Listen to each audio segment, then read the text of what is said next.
Kejaksaan Negeri Rokan Hilir Riau menetapkan seorang staf Dirjen Perhubungan Laut Kementerian Perhubungan sebagai tersangka dalam kasus dugaan korupsi pembangunan pelabuhan Bagan Siapi-Api di Kecamatan Bangko, Kabupaten Rokan Hilir pada tahun 2018.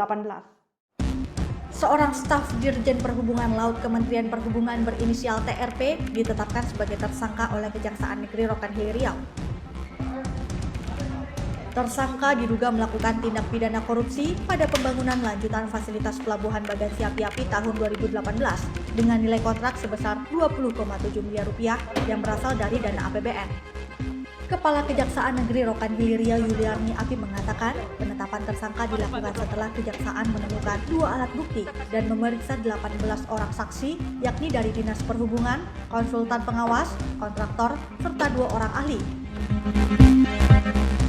Tersangka TRP yang saat itu sebagai pejabat pembuat komitmen atau PPK diduga melakukan tindakan korupsi dengan cara tidak melaporkan syarat pencairan seperti jaminan uang muka, SSP, PPN, PPH, serta rincian penggunaan uang muka dari tahap 2 hingga tahap 7, namun anggaran tetap dicairkan.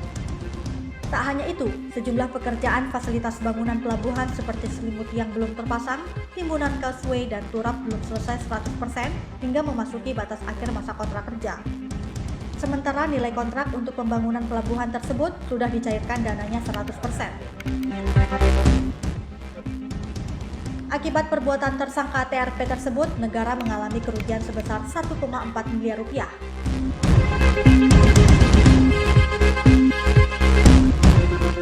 Bahwa penetapan tersangka tersebut oleh penyidik setelah mempunyai 2 alat bukti yang cukup setelah melakukan pemeriksaan terhadap 18 orang saksi dan yang terdiri dari pihak Dinas Perhubungan, konsultan pengawas, dan kontraktor serta 2 orang ahli, yakni ahli bidang jasa konstruksi, LPJKN, dan ahli auditor perhitungan kerugian negara.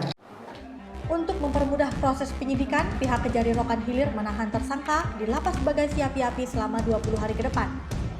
Selain itu, tersangka juga diancam dengan pasal 2 ayat 1, junto pasal 3, junto pasal 18 ayat 1, Undang-Undang Nomor 31 Tahun 1999 tentang pemberantasan tindak pidana korupsi yang diubah dengan Undang-Undang Nomor 20 Tahun 2001, pasal 5 ayat 1 KUHP pidana dengan hukuman pidana di atas 5 tahun penjara. Dari Rokan Hilir Riau, Dedi Iswandi, iNews melaporkan.